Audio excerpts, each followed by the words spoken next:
যে অনুষ্ঠানের আয়োজন করেছে এজন্য তোমরা খুশি না বেজার? জোরে বলো। আমি কিন্তু খুশি, তোমরা মনে হয় বেজার। আওয়াজ কিন্তু হচ্ছে না খুশির মতো, তাই না? জোরে বলো। ভেরি গুড, আওয়াজ ভালো হয়েছে। এই পর্যায়ে কথা শুনবো এমসি মাদ্রাসা এন্ড স্কুলের সম্মানিত শিক্ষকের প্লিজ। আসসালামু আলাইকুম ওয়া রাহমাতুল্লাহি ওয়া বারাকাতুহু। নাহমাদুহু ওয়া নুসাল্লি আলা রাসূলিহিল কারীম, আম্মা বাদ। উপস্থিত আজকের এই খ্যাপিয়ার খুদে প্রতিভার রাজ্যে এই সুন্দর একটি আয়োজন করার জন্য খ্যাপিয়ারের পরিচালককে আমি আমার অন্তরের অন্তঃস্থল থেকে জানাচ্ছি শুভেচ্ছা এবং অভিনন্দন। উনি আজকে আমাদের জন্য যে একটি সুন্দর অনুষ্ঠানের আয়োজন করেছেন, উনি অনেক ধন্যবাদ পাওয়ার যোগ্য বলে আমার বিশ্বাস। সম্মানিত বিভিন্ন প্রতিষ্ঠান থেকে আগত সম্মানিত শিক্ষকবৃন্দ, অভিভাবকবৃন্দ, শিক্ষিকাবৃন্দ এবং বিভিন্ন স্কুল মাদ্রাসা ছাত্র এবং ছাত্রীরা, তোমরা কেমন আছো? জোরে বলো। ভালো নেই? আওয়াজ না দিলে তো আমি বুঝি না। তোমরা কেমন আছো? তোমরা এই খ্যাপিয়ার যে অনুষ্ঠানের আয়োজন করেছে এজন্য তোমরা খুশি না বেজার? জোরে বলো। আমি কিন্তু খুশি, তোমরা মনে হয় বেজার। আওয়াজ কিন্তু হচ্ছে না খুশির মতো, তাই না? জোরে বলো। ভেরি গুড, আওয়াজ ভালো হয়েছে। খ্যাপিয়ারকে আমি কিন্তু এই খ্যাপিয়ারের ধারণা ছিল না যে খুদে প্রতিভার রাজ্যে ওনারা যে এত সুন্দর করে একটা অনুষ্ঠানের আয়োজন করেছেন, এটা কিন্তু আমার একটা ধারণা ছিল না। এবং এই সংগঠনের সাথে যারা জড়িত এবং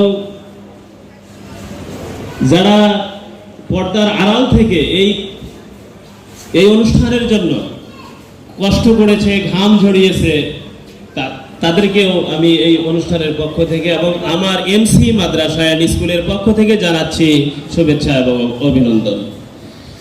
আমার প্রিয় ছাত্র এবং ছাত্রীরা, তোমরা যে লেখাপড়ার পাশাপাশি অন্যরকম একটা জিনিস শিখতে পেরেছো এই খ্যাপিয়ারের জন্য, এটা আসলে একটা প্রতিভা সবারই প্রয়োজন। শুধু লেখাপড়া করলেই নিজেকে গর্বিত মানুষ হিসাবে পরিচয় দেওয়া যায় না। লেখাপড়ার পাশাপাশি নিজেদেরকে আলাদা একটু কিছু দেখাতে হয়, আলাদা একটু করতে হয়।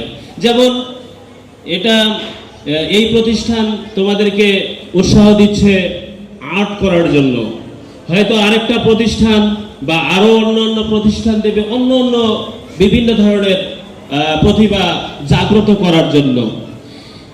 মূলত এই প্রতিষ্ঠানগুলোর কাজ হলো নিজের ঘুমন্ত প্রতিভাকে উজাড় করে দেওয়া এবং এই ঘুমন্ত প্রতিভাকে মানুষের মাঝে বিলীন করে দেওয়া। এবং এই সুপ্ত প্রতিভা যখন উদ্ভাসিত হবে তখন আমরা ভালো মানুষ হিসাবে নিজেদেরকে পরিচয় করিয়ে দিতে পারবো।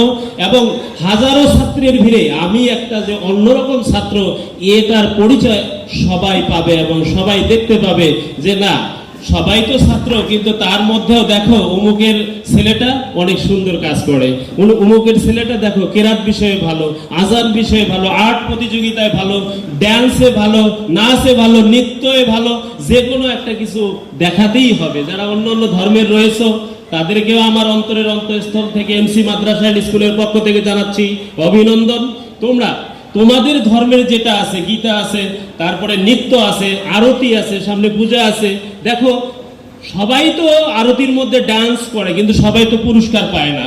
কিন্তু দেখো যারা প্রতিভা সারা বছর প্র্যাকটিস করে, তারা একটা এই আরতির মধ্যে ডান্স দেয়, খুব ভালো লাগে, একটা নৃত্য দেখায়, খুবই ভালো লাগে। এজন্য তাকে সবাই ভালোবাসে, খুব ভালো লাগে। এজন্য অবশেষে কথা অনেক বলার ছিল। যারা বিভিন্ন জায়গা থেকে এসেছেন আপনাদেরকে শুভেচ্ছা অভিনন্দন। এবং আমি সর্বশেষে একটা কথা বলতে চাই, যার যার ধর্ম সেই ধর্মকে আমরা প্রাধান্য দেব। মুসলমান যারা রয়েছে তারা মুসলমান ধর্মের যে কৃষ্টি কালচার আছে, সাংস্কৃতিক আছে, এটার ভিতরে থেকে আমরা আমাদের প্রতিভাকে জাগ্রত করবো। যারা অন্য অন্য ধর্মের রয়েছে তারা ওই ধর্মে থেকে তাদের প্রতিভাকে তারা জাগ্রত করবে। কোনো মারামারি নাই, কোনো হানাহানি নাই, আছে? আমরা সবাই মানুষ। আমাদের পরিচয় কি? আমরা সবাই মানুষ। মানুষ হিসাবে আল্লাহ রাব্বুল আলামিন আমাদেরকে সৃষ্টি করেছেন যে সর্বোত্তম সৃষ্টি হিসাবে। যেহেতু আমরা আশরাফুল মাখলুক, মানে সৃষ্টির সেরা, আমাদের কাজও হবে সেরা, ঠিক কি না? অতএব আমরা আমাদেরকে সংশোধন করব, ভালো করব। আমরা আজে বাজে কাজ করব না, সবাই মোবাইল থেকে সাবধান হব, মোবাইল চাপবো না, পড়ালেখায় নিজেদেরকে খুবই বিলীন করে দেব এবং বই পড়বো, সকালে উঠে পানি খাবো বেশি বেশি করে, আর মোবাইলের দিকে তাকাবো না, ঘোষণাঘুষ্টি করবো না। বুঝতে পেরেছেন আমার ছাত্রছাত্রীরা? ওমা আলাইনা ইল্লাল বালাগ। সবাই সুস্থ থাকবেন, ভালো থাকবেন, এই বলে আমি আমার বক্তব্য শেষ করছি। আসসালামু আলাইকুম ওয়া রাহমাতুল্লাহি ওয়া বারাকাতুহু। কেবিআরকে ধন্যবাদ। চমৎকার কিছু কথা বললো স্যার আমাদের মাঝে। স্যারকে অসংখ্য ধন্যবাদ।